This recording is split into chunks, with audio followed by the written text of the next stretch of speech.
नमस्कार, आपका स्वागत है एक्मे पब्लिकेशन के यूट्यूब चैनल पर, जहां हम आपके लिए लाते हैं कॉम्पिटिटिव एग्जाम्स से रिलेटेड वीडियोस, जो इन परीक्षाओं में आपकी सफलता को सुनिश्चित करने में सहयोगी होंगे। आज हम बात करेंगे प्रमुख समसामयिक घटनाओं की।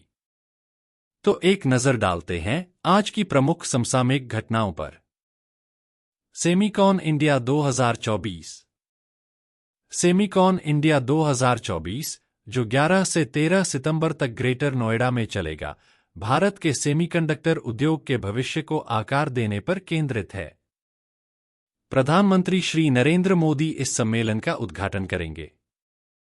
यह सम्मेलन सेमीकंडक्टर भविष्य को आकार देना थीम के साथ आयोजित किया जाएगा और यह इलेक्ट्रॉनिका इंडिया और प्रोडक्ट्रोनिका इंडिया के साथ साथ दक्षिण पूर्व एशिया के सबसे बड़े इलेक्ट्रॉनिक्स उद्योग मेले के रूप में होगा। प्रधानमंत्री किसान मानधन योजना (पीएमकेएमवाई) के 5 सफल वर्ष। प्रधानमंत्री किसान मानधन योजना (पीएमकेएमवाई) की 12 सितंबर 2019 को शुरुआत हुई थी और इस योजना को अब 5 वर्ष हो गए हैं। इस योजना का उद्देश्य भूमिधारक लघु और सीमांत किसानों को सामाजिक सुरक्षा प्रदान करना है। योजना के तहत लाभार्थियों को 60 वर्ष की उम्र के बाद 3,000 रुपये की मासिक पेंशन मिलती है, जिसके लिए उन्हें 20 से 42 वर्ष तक 55 से 200 रुपये का मासिक योगदान देना होता है। भारत अमेरिका संयुक्त सैन्य प्रशिक्षण युद्ध अभ्यास 2024 राजस्थान में शुरू हुआ। भारत और अमेरिका ने संयुक्त सैन्य प्रशिक्षण युद्ध अभ्यास 2024 का 20वां संस्करण राजस्थान के महाजन फील्ड फायरिंग रेंज में 9 से 22 सितंबर 2024 तक प्रारंभ किया है।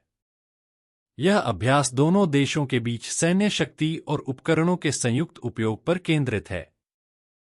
अमित शाह को सर्वसम्मति से पुनः संसदीय राजभाषा समिति का अध्यक्ष चुना गया। अमित शाह को सर्वसम्मति से संसदीय राजभाषा समिति के अध्यक्ष के रूप में पुनः चुना गया है। इस चुनाव की प्रक्रिया हाल ही में संपन्न हुई थी, जिसमें उन्हें समिति के सभी सदस्यों का समर्थन प्राप्त हुआ। भारत और संयुक्त अरब अमीरात ने 5 समझौते किए। भारत और संयुक्त अरब अमीरात (यूएई) ने हाल ही में परमाणु ऊर्जा, पेट्रोलियम भंडारण, एलएनजी और फूड पार्क के क्षेत्रों में सहयोग के लिए 5 महत्वपूर्ण समझौतों पर हस्ताक्षर किए हैं। ये समझौते अबू धाबी के क्राउन प्रिंस शेख खालिद बिन जायद अल नाह्यान के 2 दिवसीय भारत दौरे के दौरान हुए। ये समझौते दोनों देशों के बीच व्यापार को अगले 5 वर्षों में 2.5 गुना बढ़ाने की दिशा में एक महत्वपूर्ण कदम है। इन समझौतों के माध्यम से भारत और यूएई ने अपने द्विपक्षीय संबंधों को और अधिक गहरा करने और आपसी हितों के लिए सहयोग को विस्तारित करने का संकल्प लिया है। रक्षा मंत्रालय ने सुखोई 30 MKI लड़ाकू विमानों के 240 एरो इंजन के लिए हिंदुस्तान एरोनॉटिक्स लिमिटेड के साथ 26,000 करोड़ रुपए का अनुबंध किया। भारतीय वायुसेना ने सुखोई 30 MKI लड़ाकू विमानों के लिए 240 एरो इंजन की खरीद के लिए 26,000 करोड़ रुपए का अनुबंध किया है। यह अनुबंध भारतीय वायुसेना की जरूरत को पूरा करने और सुखोई 30 बेड़े की परिचालन क्षमता को बनाए रखने के लिए है। इंजनों का निर्माण हिंदुस्तान एरोनॉटिक्स लिमिटेड (HAL) के कोरापुट डिवीजन द्वारा किया जाएगा। आत्मनिर्भर भारत पहल को बढ़ावा देने के लिए इस अनुबंध में स्वदेशीकरण सामग्री को 63% तक बढ़ाने का लक्ष्य है।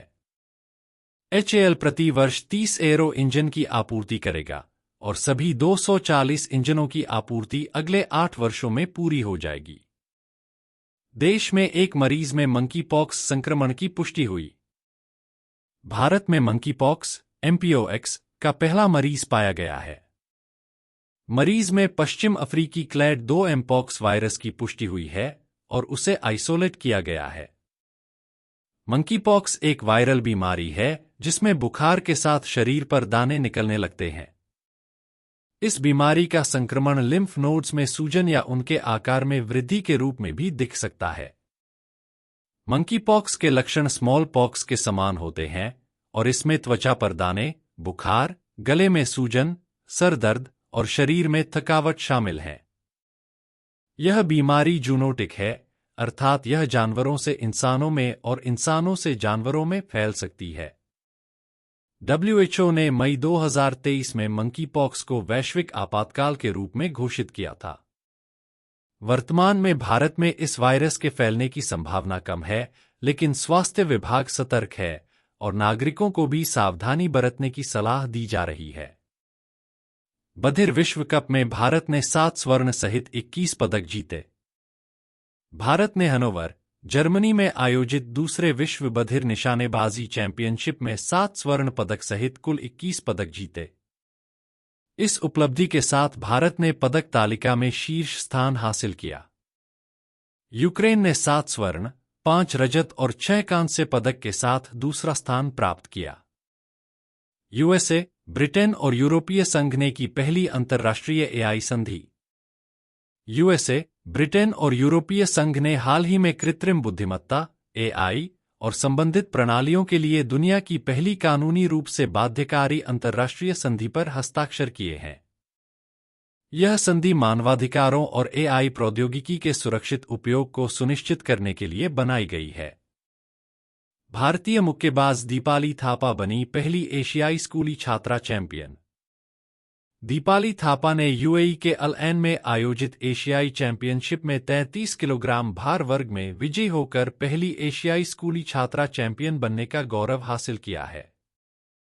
उनकी इस जीत से भारत को इस चैंपियनशिप में कुल 7 महिला खिताब प्राप्त हुए हैं। आपको यदि हमारा ये वीडियो पसंद आया हो तो लाइक, शेयर और सब्सक्राइब करें। थैंक्स।